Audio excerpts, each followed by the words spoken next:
rutan KPK itu semua para maling gitu. Perilaku korup yang harus kita lawan, bukan orangnya. Tadi buat buzzer-buzzer ya, tolong jangan karena kebencian terhadap satu Anda tidak adil menyapu ratakan semua Anda maki-maki, Anda jadi gitu. benci-benci, yang adil. Kan buktinya sekarang ini hancur ya. Ini adalah kejadian terburuk. Tuh, Bang Fahri, dengar tuh. Abang kan yang selalu bilang ini malah bagus undang-undang sekarang. Lihat kan sekarang.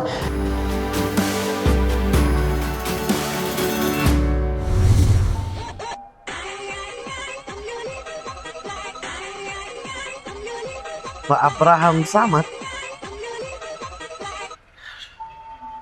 Halo, Pak. Siap, Pak. Siap. Berapa, Pak, kopinya? 2. Oke. Oh iya, KPK lagi bermasalah. Oke, siap. KPK ya? Kopi KPK. Komunitas pecinta kopi. Oke, siap. Mantap. Segera saya meluncur ya, Pak ya. 2 kopi. Ya. Oh, sudah saya siapkan, Pak. Ini tiba-tiba aja ada di sini, Pak. Saya juga tidak tahu, Pak. Oke. Assalamualaikum warahmatullahi wabarakatuh. Pak Abraham Samad tiba-tiba telepon minta kopi. Untung sudah siap. Memang kreatif banget lah, khas kreatif ini. Krunya gokil dah.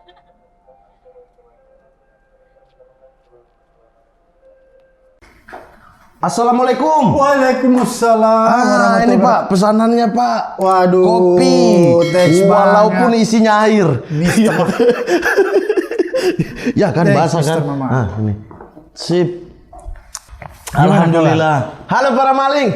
Berjumpa lagi di konten terbaik di Republik Indonesia yang menjalankan amanat Undang-Undang Dasar 1945, mencerdaskan kehidupan berbangsa dan bernegara. Gokil. Hari ini kita sudah datang ke ini apa ya sebutannya? Kantor apa kandang? Kandang ya. Kandang kan? Kandang ya.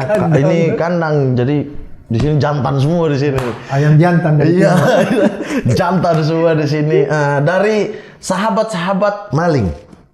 Iya kan? Mamat keliling. Bukan maling yang betulan kalau bapak. Sahabatnya kan?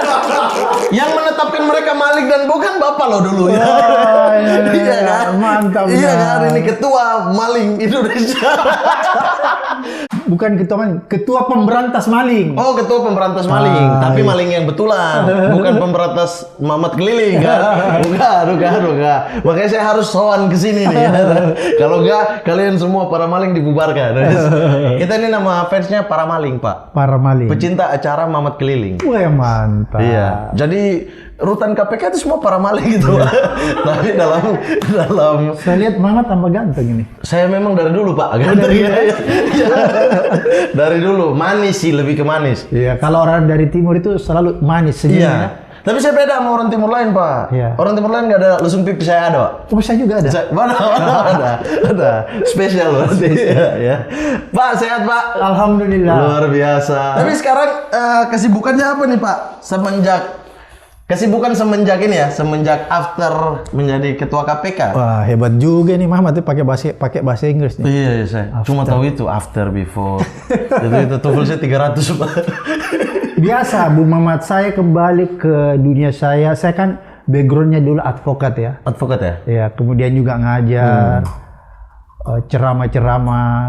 Tapi semua berkaitan dengan posisi saya di masa lalu sebagai ketua KPK. Okay. Saya tetap lewat jalur itu di luar mengkampanyekan tentang pemberantasan korupsi, mengkampanyekan tentang perlunya pendidikan anti korupsi. Itu yang penting. Karena kalau kita ingin menciptakan sebuah generasi yang kuat, berkarakter, maka kita harus mulai dengan pendidikan anti korupsi. Pendidikannya dulu ya. Ya, mulai dari PAUD sampai perguruan tinggi. Oke.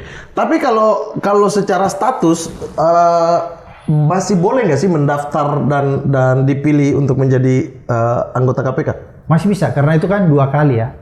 2 kali ya. Kayak presiden sampai 2 kali, baru setelah itu baru tidak bisa lagi punya hak untuk. Kemarin kan 1 kali kan, 1 periode. Ya. Kenapa tidak memilih untuk mencalonkan diri lagi?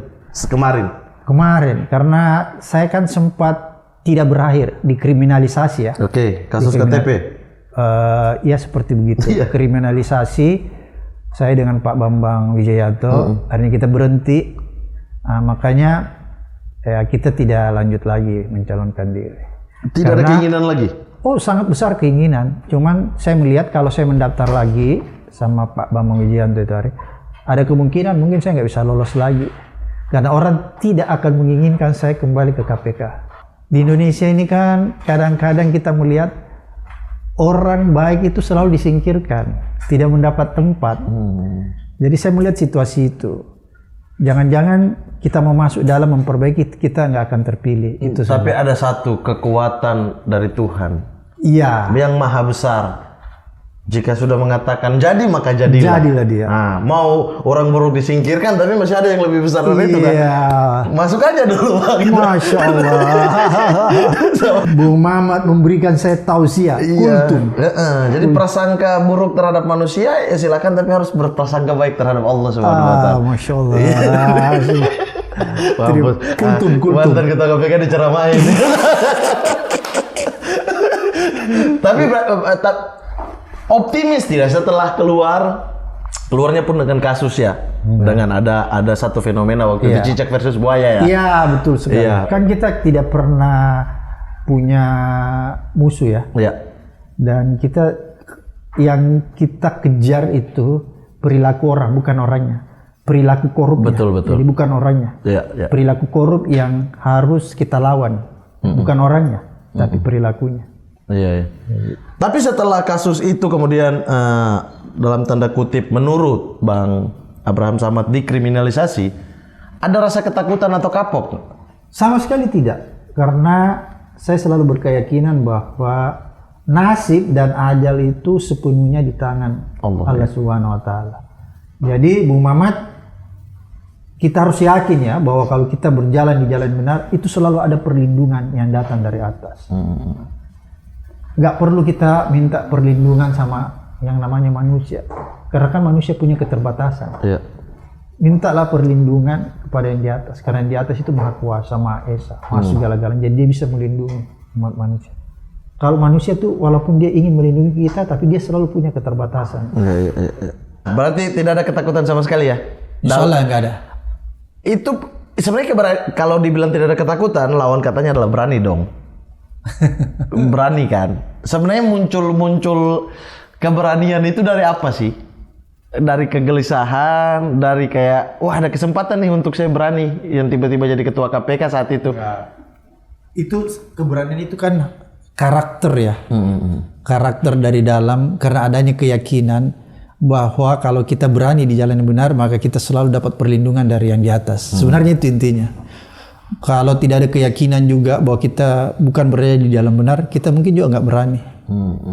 Karena kita yakin bahwa kalau kita berada di jalan benar, selalu ada perlindungan yang datang dari atas. Iya. Kalau bicara Bang Abraham Samad ini KPK zaman dulu ya. Zaman dulu itu bukan zaman now. Bukan zaman now, zaman saat itu ya. Zaman saat itu. Itu tuh identik dengan banyak orang ya dalam tanda kutip mengatakan bahwa pencegahannya diabaikan, kemudian wah penindakannya jalan terus, apa sih targetnya? Iya. Banyak kasakusuk lah, banyak kasakusuk bahwa ini kejar penindakan doang. Apalagi waktu itu dengan undang-undang KPK yang lama, yang dimana kalau sudah masuk menjadi tersangka KPK tidak akan bisa di SP3. Iya. Apa tanggapannya kalau orang mengatakan seperti itu? Wajar-wajar saja Bung Mamat orang berpandangan begitu ya. Tapi saya ingin jelaskan bahwa mungkin ada ketidakpahaman orang di luar kalau menyatakan di zaman saya itu kita lebih mengutamakan yang namanya penindakan yang represif. Menangkap orang, membawa orang ke pengadilan itu kan penindakan. Dan mengabaikan pencegahan. Sama sekali tidak. Dulu kita istilahkan itu di roadmap, ada namanya roadmap, itu adalah peta jalan pemberantasan korupsi. Program kita itu namanya pengintegrasian antara pendekatan penindakan yang represif dengan pendekatan pencegahan. Apa itu artinya begini? Kita integrasikan antara penindakan dan pencegahan. Contohnya begini, kalau misalnya di sebuah institusi, kayak pernah kita melakukan penindakan di Kementerian Agama pada saat itu yang waktu itu menterinya Surya Dharma Ali. Al-Quran ya? Iya, bukan Haji Surya Dharma. Jadi begitu kita tangani secara penindakan, bawa ke pengadilan, pada saat yang bersamaan, tapi itu tidak di cover media, tidak di cover media dan tidak disebarluaskan karena tidak seksi. Bukan hot issue. Pada saat itu kita bersamaan orang KPK, staf KPK masuk di dalam memperbaiki sistem, memperbaiki tata kelola. Agar pencegahannya berjalan baik. Itu yang disebut pencegahan, memperbaiki sistemnya, memperbaiki tata kelola tentang itu tadi problem haji. Jadi cara memperbaiki sistem itu kita lihat yang mana saja itu yang bocor, yang kemungkinan kebocoran-kebocoran itu akan berimplikasi pada tindakan korupsi. Yang kemudian sekarang menjadi Badan Pengelolaan Keuangan Haji yang sekarang itu atas dasar sistem yang dirubah itu. Ya, rekomendasi itu kan per item ya, misalnya satu item ini apanya yang buruk, satu item ini apa yang buruk. Itu yang kita supervisi. Terus nanti pada akhirnya kita memberi rekomendasi kepada kementerian itu untuk diperbaiki. Kalau misalnya dia sudah perbaiki, maka tim KPK sudah keluar dari sana. Intinya pintu masuk korupsi itu ditutup gitu ya. Karena kan begini Bu Muhammad. Sebenarnya kalau kita bicara korupsi itu ya, dia kayak sebuah sistem. Jadi di negara kita ini kayak sistemnya. Ada sistem yang memproduksi, bayangkan. Dia memproduksi kejahatan korupsi. Oleh karena itu, mesin yang memproduksi ini kita harus hentikan. Bagaimana cara menghentikan? Itu lewat pencegahan, memperbaiki sistemnya agar supaya mesin ini tidak lagi memproduksi kejahatan korupsi.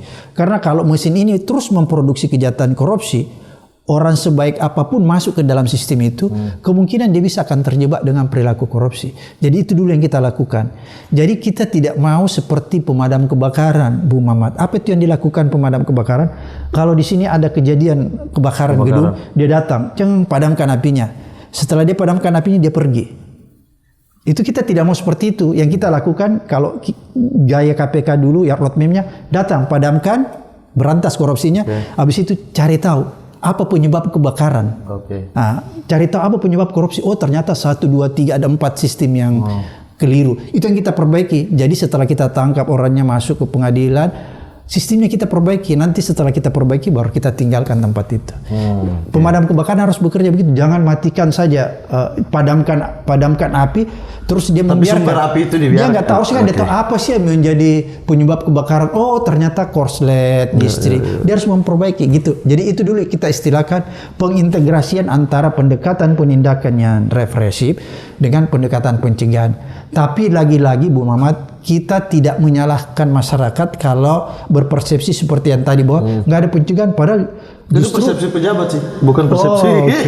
Jadi justru pencegahannya Bu Mamat itu lebih besar dari penindakan.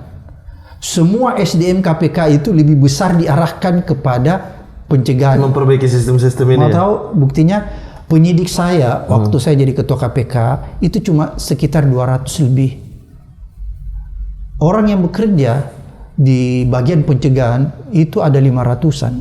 Artinya apa? Berarti sumber daya manusia di KPK itu diarahkan untuk memperbaiki sistem.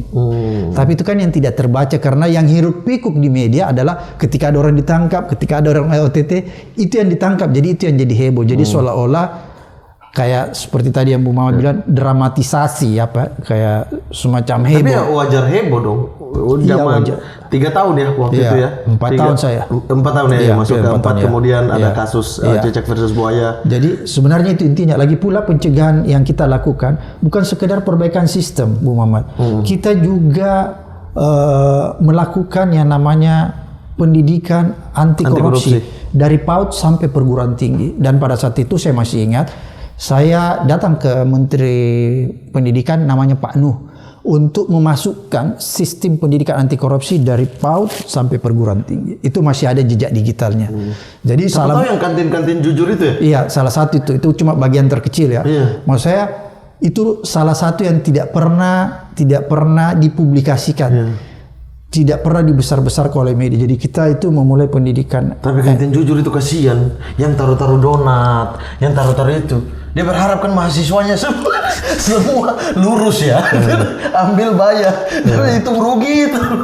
Jadi sebenarnya intinya begitu Bu Mamat. Kita melakukan pendidikan anti corruption mulai dari PAUD sampai perguruan tinggi. Artinya secara karakter juga disiapkan. Biar kemudian ke depan itu sistem berjalan baik, manusianya juga berjalan Iya, baik ya muncul karakternya. sebuah generasi. Jadi artinya begini, yang kita tuju sebenarnya, ketika korupsinya dalam jangka pendek kita sudah berantas, kita mempersiapkan sebuah generasi yang baru, generasi yang kuat karakternya, generasi yang tidak mengenal lagi yang namanya korupsi, generasi yang tidak mengenal lagi yang namanya perilaku korup. Sebenarnya itu yang kita persiapkan. Intinya, tapi lagi-lagi ya mungkin program itu tidak berjalan maksimal. Seketika waktu saya sudah keluar lagi, saya nggak tahu persis. Iya. Tapi dulu kalau apa namanya Bang Abraham Samad ingat-ingat ya, di zaman itu ketika penindakan digalakan terus, indeks korupsi kita itu naik apa turun? Kan buktinya sekarang ini hancur ya. Ini adalah kejadian terburuk IPK kita, ini paling hancur IPK. Lembaga anti korupsi. IPK-nya, indeks persepsi korupsinya itu terjun bebas. Kita mengistilahkan terjun bebas. Itu kan berarti ada sesuatu yang tidak berjalan sebagaimana mestinya. Baik di sistem perbaikan sistem maupun di penindakannya. Jadi kalau IPK itu banyak indikator-indikator penilaiannya, bukan sekedar penindakan, tapi ada pencegahan-pencegahan juga. Zaman itu kasus paling menyeramkan yang ditangani? Sebenarnya tidak ada kasus yang menyeramkan, ya. Tekanan dan lain-lain dong pasti besar dong. Tidak mungkin KPK itu yang hidup di dalam satu ruangan dikunci dan besok kantor lagi dikunci lagi, tidak berhubungan dengan dunia luar, sangat tidak. Jadi pasti ada tekanan dong. Ada tekanan, ada lobby, ada macam-macam di zaman itu pun pasti ada. Kalau lobby nggak ada. Kalau tekanan tidak ada, tekanan politik itu nggak. Yang ada ancaman mungkin. Lebih di atas. Ya, jadi kalau ancaman itu ada sering, saking seringnya Bung Mamat, dan bukan cuma saya menerima ancaman itu, hampir semua pegawai KPK penyidik. Jadi saking seringnya, jadi kita mengistilahkan dulu tuh ancaman di KPK kayak sarapan pagi. Kalau sarapan pagi kan rutin dilakukan, dia begitu rutin setiap hari. Karena rutin, kita jadi imun. Mungkin kalau sekali-sekali ancaman ini kita jadi takut juga. Tapi kalau setiap saat tidak pernah dapat ancaman, tiba-tiba dapat ancaman, jadi panik ya. Akhirnya kita menganggap biasa saja, diabaikan saja. Kasus apa yang paling banyak ancaman? Ya semua lah, setiap ada kasus pasti besar ancamannya. Tapi karena sering Bung Mamat, saya yakin kalau Bung Mamat mengalami itu setiap hari mendapat ancaman, pasti jadi imun juga. Jangan, tolong ya, tidak. Amin, tidak ya. Pasti jadi imun juga. Jangan. Iya, saya sekarang imun sama fitnah, ya kan? Karena banyak fitnah sekarang. Fitnah dari teman-teman itu yang kurang ajar manusia-manusia itu. Jadi imun juga ya lama-lama. Benar sih, benar. Tapi dulu ada prioritas dong pasti, Bang. Iya. Kalau zaman-zaman KPK-nya terakhir sebelum era yang sekarang, itu kan fokusnya SDA, sumber daya alam. Mereka masuk ke ranah-ranah itu. Kalau dulu prioritasnya apa? Iya, justru kita dulu yang pertama itu sumber daya alam. Sumber daya alam juga. Iya, makanya kalau Mamat lihat yang dikutip Mahfud itu kan hasil analisa KPK di zaman saya, yang bahwa sumber pendapatan dari sumber daya alam kita itu besar sekali. Yang bisa memberi income per kapita itu sampai 20 juta per orang kan itu zaman saya, boleh dilihat jejak digital. Jadi kita fokus memperbaiki ya, jadi pada saat itu fokus memperbaiki sistem tentang tata kelola di sumber daya alam kita, baik pertambangan, minyak, gas dan lain-lain sebagainya, dari hulu hingga hilir. Sebenarnya itu yang kita di pencegahannya. Kemudian karena dulu begini, roadmap kita itu kita bangun begini, bahwa KPK harus konsentrasi pada korupsi yang kita sebut grand corruption. Apa itu grand corruption? Kalau terjemahan bebasnya itu korupsi yang besar. Apa kriterianya korupsi besar itu, Bung Mamat? Bukan cuman kerugian negaranya, atau bukan cuman berapa yang dikorupsi orang, berapa yang orang dapatkan, bukan itu. Itu salah satu. Tapi bisa juga mungkin korupsinya sedikit, tapi orangnya orang yang powerful. Jadi ada dua indikator untuk menentukan grand corruption. Pertama mungkin bisa kerugian negaranya atau uang yang dikorupsi begitu besar. Kemudian indikator kedua orangnya, walaupun kecil yang dikorupsi, tapi kalau orangnya misalnya pejabat, penguasa, itu termasuk grand corruption. Dan itu tuduhannya justru ke Bang Abraham Samad adalah mencari panggung waktu itu. Orang-orang yang disasar, orang-orang besar menghancurkan partai A, partai B. Tuduhannya jadi seperti itu gitu. Apa itu yang memang diincar? Memang oke lah indikator, ada indikator itu gitu. Tapi wah ini seksi banget nih. Untuk menghajar si A, untuk hajar si B, masuk lewat si C. Ya. Sama sekali tidak, karena kita berdasarkan yang namanya alat bukti. Ya. Kalau alat buktinya terpenuhi, maka itu yang kita sidik. Karena kalau kita tidak berdasarkan alat bukti, Bu Mamat, maka konsekuensinya orang-orang yang kita tangani itu bisa lepas di pengadilan. Makanya convention rate kita itu 100% di pengadilan kan, itu kalau kita ukur. Itu pertama. Kemudian Bu Mamat, ada sistem yang di KPK yang orang kurang paham. Ada namanya pengambilan keputusan lewat kolektif kolegial. Oke, 5 orang. Iya, apa itu kolektif kolegial? Adalah keputusan yang diambil oleh seluruh pimpinan KPK plus para penyidik. Penyidik juga dilibatkan dalam itu? Dilibatkan dalam pengambilan keputusan untuk perkara. Artinya harus sepakat semua dong? Iya, kalau itu kan ada gelar perkara. Ketika perkara itu mau ditingkatkan dari penyidik, ada namanya gelar perkara. Disitulah kita rapat dengan penyidik, pimpinan, terus disitulah diutarakan semua apa alat buktinya, bagaimana modus operandinya. Kalau itu sudah terpenuhi semua baru disetujui. Jadi tidak ada itu Bu Mamat yang menyatakan misalnya kasus A itu cuma maunya Abraham Samad atau Bambang Wijayanto, itu nggak ada, nggak bisa. Tapi zaman-zaman itu ada sprindik yang beredar luas dan lain sebagainya. Bagaimana mekanisme dalam sebelum menentukan sesuatu tapi sprindiknya udah dipersiapkan nih gitu-gitu kan dulu sorotannya seperti itu kan? Ya, ada kan bocor pernah, tapi itu kan kebocorannya dalam persidangan etik pada saat itu dia menyatakan bahwa dia benci dengan koruptor. Jadi sebenarnya kebocorannya itu dia bocorkan sama wartawan, bukan kebocoran kayak sekarang. Dan itu cuma surat perintah penyelidikan, bukan dokumen. Ya, sprindik kan waktu itu. Namanya surat perintah penyelidikan, nggak ada artinya itu. Dan orang heboh, wah si A akan jadi tersangka itu aja. Jadi sebenarnya itu intinya. Karena dulu KPK kalau udah menyidik udah repot Bang. Oh begitu. Iya, susah sekali untuk dia dibebaskan dari status penyidikan. Pasti naik tuh rata-rata dari penyidikan ke SK. Oke, karena memang dia tidak mengenal SP3. Iya. Oleh karena dia tidak mengenal SP3, maka dalam proses penyelidikannya dia harus firm betul tentang alat bukti. Makanya kalau di dalam KUHP, Kitab Undang-Undang Hukum Acara Pidana itu kan dikatakan bahwa 2 alat bukti itu sudah terpenuhi untuk menetapkan kasus itu menjadi kasus korupsi naik dan status ke penyidikan dan ada tersangka. Itu kalau dalam KUHP. Tapi kalau di KPK Bu Mamat, saking harus firmnya sebuah perkara itu kita tidak memakai 2 alat bukti, minimal 3 alat bukti. Karena kita tidak mengenal, karena kita tidak mengenal SP3, begitu dia naik, dia nggak bisa di SP3. Makanya kalau cuma 2 alat bukti kita belum tetapkan orang itu sebagai tersangka. Nanti 3. Jadi lebih kuat. Iya, makanya nggak pernah ada yang lepas di pengadilan. Iya. Karena itu pengadilan pernah nggak di zaman abang? Kasus itulah yang membuat saya tersingkir dari KPK. Yang Anda tadi katakan cicak buaya. Iya. Jadi begitu. Ya tapi berarti artinya di pra-peradilan pernah kalah KPK zaman abang ya? Tapi sebenarnya begini, kalau Anda mau lihat konteks pra peradilan itu sebenarnya bukan tentang sah tidaknya status tersangka orang. Tapi pra peradilan itu kalau yang diatur dalam KUHP adalah salah tidaknya seseorang itu ditahan atau ditangkap. Itu sebenarnya, makanya itu yang jadi persoalan. Jadi tentang status tersangka itu bukan ruang lingkup pra peradilan sebenarnya. Makanya kita ketawa-ketawa aja lihat putusan itu. Habis itu abang. Iya, jadi itu membuktikan bahwa itu kan sebenarnya bukan konteks pra-peradilan. Konteks pra-peradilan itu yang ada di dalam KUHP adalah sah tidaknya penahanan, 1. Silakan dibuka, sah tidaknya penangkapan. Itu konteksnya pra-peradilan, bukan tentang status orang sebagai tersangka. Bang, dendam gak sih ketika dilengsarkan jadi?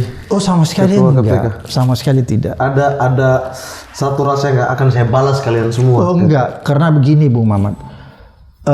Penegakan hukum itu tidak boleh didasari oleh dendam. Ya, tidak boleh didasari oleh dendam. Karena kalau didasari oleh dendam, maka penegakan hukum itu tidak akan berjalan sebagaimana mestinya. Itu kan ada juga di dalam Al-Quran, surat Al-Ma'idah. Janganlah kebencianmu terhadap seseorang atau terhadap satu kaum sehingga kau berbuat tidak adil. Adillah kau, karena keadilan itu akan mendekatkan kamu kepada ketakwaan. Nah ini ayat buat buzzer-buzzer. baik dari kubu A ataupun kubu B ya, yang pastinya yang meyakini Al-Quran ya, yang beragama Islam. Iya, tapi semua agama kan begitu. Iya, maksudnya kita ini ayat tadi ya, konteks iya. ayat tadi buat buzzer ya, tolong jangan karena kebencian terhadap satu Anda tidak adil, menyapuratakan semua Anda maki-maki, Anda jadi gitu. benci-benci. Yang adil, kalau yang baik kita bilang baik, yang tidak kita bilang tidak. Karena dalam ayat itu dibilang keadilan itu akan mendekatkan kamu pada ketakwaan. Saya wawancara potensial capres siapa, dituduh saya udah deal sama itu. Saya wawancara, masalahnya saya wawancara semua kubu ini. Iya. Tiba-tiba besok bolanya saya dukung ini, besok dukung ini, besok dukung. Kacau ini buzzer-buzzer. Harus di telinga dibisikin ayat tadi tuh. Jangan kebencianmu membuat kau tidak adil. Tapi Bang, KPK kan pasang surut ya? Iya. KPK pasang surut, powernya pun pasang surut. Dulu itu dianggap KPK hegemoninya terlalu besar. KPK itu tidak ada yang bisa mengalahkan KPK, lembaga tertinggi dalam tanda kutip. Artinya kalau dia sudah panggil orang, wah udah nih, siap-siap naik ke penyelidikan, siap-siap naik ke penyidikan nih. Kalau dia udah tetapkan tersangka, dia tidak bisa cabut lagi, dia SP3 lagi, tidak bisa. Kalau dia udah menentukan A, udah dia menentukan A. Sehingga banyak kasus-kasus yang polemik gitu loh. Sekarang ada undang-undang baru, Bang. Iya. Undang-undang baru lebih rapi, lebih mengatur bahwa bisa SP3. Jadi ada kesalahan bisa diperdebatkan nanti di pengadilan gitu kan. Bisa dicabut statusnya dan lain sebagainya. Abang setuju nggak dengan itu? Tapi justru SP3 itu bisa diperjualbelikan. Kan begitu. Nah ini udah berprasangka buruk nih. Enggak, mereka bisa diperjualbelikan. Kan tapi kan lebih baik itu secara hukum nih, saya buta hukum ya, tapi setahu saya ya, mohon maaf teman-teman ya, setahu saya kan kalau orangnya itu ragu-ragu untuk ditersangkakan, secara hukum makanya, dia harus lepas. Iya, gitu. Makanya tidak boleh ditersangkakan baru dicari. Makanya di KPK dulu waktu di era saya itu kita butuh 3 alat bukti baru bisa naik tersangka. Jadi kalau cuma 3 itu berupa apa, Bang? Keterangan saksi masuk nggak? Enggak, maksudnya ada 3 komponen yang bisa dijadikan alat bukti. Kan kalau itu kan kalau Anda bicara barang bukti, keterangan saksi, misalnya kan ada petunjuk, keterangan terdakwa, kan gitu, dokumen dan lain sebagainya. Jadi dia harus terpenuhi 3 alat bukti. Kalau dalam kuhap kan 2 ya. Karena apa? Karena itu tadi kita tidak punya lagi mekanisme SP3. Makanya sebelum kasus itu naik ke penyidikan, dia sudah betul-betul harus kuat.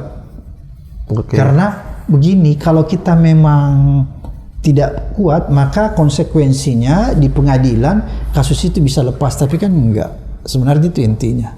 Yang berproses ya. Bang, KPK dulu dengan segede itu, hakim juga ragu-ragu kalau mau melepas tersangka. Dia dituduh macam-macam walaupun keyakinan dia ini orang nggak bersalah nih. Tapi dengan ini KPK lagi gitu, jadi bisa ambigu juga putusan dia karena kekuatan KPK saat itu tuh indeks kepercayaan publik terhadap KPK itu melebihi kepuasan terhadap presiden saat itu ya. Itu kan persepsi ya menurut saya. Itu kan survei. Jadi orang lebih dengar KPK daripada presiden saat itu. Kalau saya ada baik buruknya sih menurut. Kalau saya melihat secara jujur undang-undang KPK sekarang justru melemahkan. Dari sisi mana, Bang? Banyak. Misalnya izin penyadapan, izin penggeledahan, harus dewan pengawas dan lain sebagainya. Bagaimana Anda bisa memastikan bahwa izin-izin itu bukan membuat nanti bahwa operasi yang kita mau lakukan itu akan bocor? Bagaimana Anda mau OTT orang kalau surat-suratnya tersebar harus melalui beberapa meja itu kan bisa terjadi begitu. Kemudian kemudian yang kedua, sifat kelembagaannya, dia menjadi rumpun eksekutif, bukan lagi lembaga independen. Jadi KPK sekarang di undang-undang baru itu dia namanya lembaga yang menjadi rumpun eksekutif. Makanya pegawainya harus aparatur sipil negara. Makanya teman-teman kemarin kan dipaksa untuk ikut TWK, tes wawasan kebangsaan. Yang tidak lolos disingkirkan, yang 75 orang baik-baik disingkirkan. Itu artinya apa? Berarti KPK itu sekarang dibawa eksekutif. Kalau dulu dia independen. Kalau kita ini kan sudah meratifikasi namanya UNCIC, United Nations Anti-Corruption Convention. Isinya itu bahwa karena kita sudah ratifikasi, berarti kita harus tunduk bahwa seyogyanya lembaga anti korupsi yang ada di setiap negara itu dia harus sifat kelembaganya independen, terlepas dari pengaruh eksekutif, legislatif, dan yudikatif.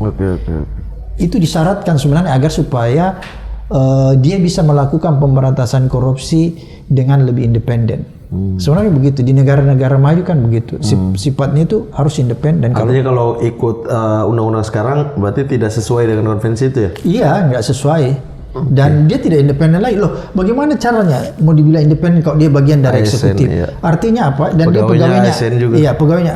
Jadi itu kan gampang sekali menelisik bahwa apakah undang-undang KPK sekarang itu lebih buruk atau lebih baik. Kalau saya sih sebagai background saya kan orang hukum ya, melihat tidak ada satupun dasar yang bisa dikatakan undang-undang ini lebih bagus atau menguatkan KPK. Tapi hampir sebagian besar undang-undang itu. Secara pendanaan mungkin. Dulu kan abang juga ikut mengeluhkan, ini dana KPK ini kurang, kita butuh gedung yang lebih. Iya. Di zaman itu kan, menuntut kepada pemerintah. Mungkin dengan masukan gini ada sisi baiknya ya. Saya tidak bilang undang-undang ini jadi membuat baik, enggak. Saya juga sepakat dengan abang. Ini undang-undang lebih banyak celah yang bisa membuat KPK itu menjadi lemah gitu. Tetapi mungkin dari sisi pendanaan, secara kekuatan dia sebagai sebuah lembaga dengan begini, kalau pendanaan itu kan kewajiban negara. Ingat ya, bukan kewajiban pemerintah. Kewajiban negara untuk membiayai lembaga-lembaga tersebut karena dia kan lembaga negara. Kan begitu. Itu kewajiban negara. Bukan dia harus jadi rumpunnya pemerintah untuk dia dikasih duit lebih. Iya, gitu. Bukan begitu. Jadi sebenarnya itu intinya. Tapi nggak apa-apa juga kalau ada orang berpandangan bahwa undang-undang sekarang itu lebih kuat. Itu sah-sah saja. Tuh, Bang Fahri dengar tuh, abang kan yang selalu bilang ini malah bagus undang-undang sekarang. Lihat kan sekarang. Ya kan, gini kita wajar saja orang yang ngomong begitu kan bukan orang hukum. Saya ini Bang Mamat, S1 saya sampai S3 saya ini hukum. Jadi saya nggak pernah belajar ilmu lain selain ilmu hukum. Nah, nanti satu kali kita bikin debat di sini ya, suruh Bang Fahri datang di sini ya. Saya tidak di pihak Anda Bang Fahri. Jadi sama saya, karena saya orang hukum, saya tidak mau mengomentari tentang ekonomi. Jadi kalau ada orang ekonomi backgroundnya terus dia mengomentari hukum, terus dia menjustifikasi ini lebih baik dan tidak baik, dia memberikan penilaian, itu namanya asbun. Asal bunyi. Ekonomi dari sisi merugikan keuangan negara atau tidak? Cukup sampai situ. Sama saya tidak akan mungkin memberi penilaian tentang situasi ekonomi dan lain sebagainya karena itu bukan bidang saya. Kalau saya memberikan penilaian itu berarti saya asbun. Tapi situasi politik boleh dong, politik mencakup semua. Iya, kalau situasi politik kita bisa. Karena politik mencakup semua. Mencakup semua. Iya. Dan Bang, dulu saya mendapat kabar, bukan kabar saya sendiri ya, desas-desus di masyarakat, bahwa seorang Abraham Samad itu memainkan powernya sebagai ketua KPK karena mengincar kursi wapres. Menarik sempat ini, kan? Menarik sempat ini pertanyaannya gitu, kan? Ya. Menarik pertanyaan. Benar ya? Sama sekali tidak benar. Karena saya tidak pernah bercita-cita jadi wakil presiden. Kalaupun ada pada saat itu kan survei. Survei yang dilakukan media Indonesia dan Anda bisa lihat, Anda bisa googling kembali tahun segitu. Itu kan banyak lembaga survei yang memasukkan nama, tapi kan bukan saya. Kalau ditawarin nggak ada keinginan. Kan gitu. Jadi bukan saya. Dan menurut saya kenapa sampai surveinya sedemikian tiba-tiba melejit? Karena mungkin pada saat itu KPK itu menjadi lembaga yang dipuji-puji, yang diminati ya, yang dapat kepercayaan dari masyarakat, kepercayaan publik sangat tinggi terhadap dia, sehingga itu otomatis berimplikasi kepada komisionernya. Itu aja sih sebenarnya. Ya wajar aja kalau misalnya kita dimasukkan sebagai orang-orang yang terkuat, ya nggak apa-apa. Yang penting kan bukan keinginan kita untuk menjadi. Kalau saat ini ada tawaran, abang yakin nolak? Satu-satunya tawaran yang akan saya terima kalau saya ditawarkan untuk menjadi pimpinan KPK kembali, dan satu lagi syaratnya undang-undangnya harus dikembalikan seperti dulu. Tapi Bang, dulu abang memegang kasus itu luar biasa, gila-gilaan. Hambalang dia Bang ya? Iya, Hambalang. Iya, jadi memang episode ini khusus ada dua hal. Kita akan bahas KPK era baru, abang juga ikut concern ke situ. Saya ingin bertanya Bang sebenarnya. Saya Senturi bukan ya Bang ya? Sebelumnya? Sebelumnya tapi lanjutan di Abang. meneruskan. Sebelumnya Pak Antasari kan? Iya, Antasari meneruskan. Azhar, kemudian diteruskanlah oleh Pak Abraham Samad. Iya. Akhirnya ada tersangka juga di situ. Iya. Tuh. KPK sebagai sebuah lembaga dengan anggota pimpinannya. Abang melihat sekarang seperti apa? Itu kan mungkin kurang etis kalau saya memberi penilaian yang lebih analitis ya. Tapi mungkin kalau secara garis besarnya, ya mungkin kadang-kadang kita kecewa melihat penampilan KPK sekarang. Supaya kekecewaan kita itu mendasar, ya kita harus memberikan masukan, kritikan. Itulah yang saya lakukan. Kritikan, mengawasi, memberi kontrol. Dan seharusnya itu bukan cuma datang dari mantan pimpinan KPK, tapi juga masyarakat punya kewajiban terhadap itu.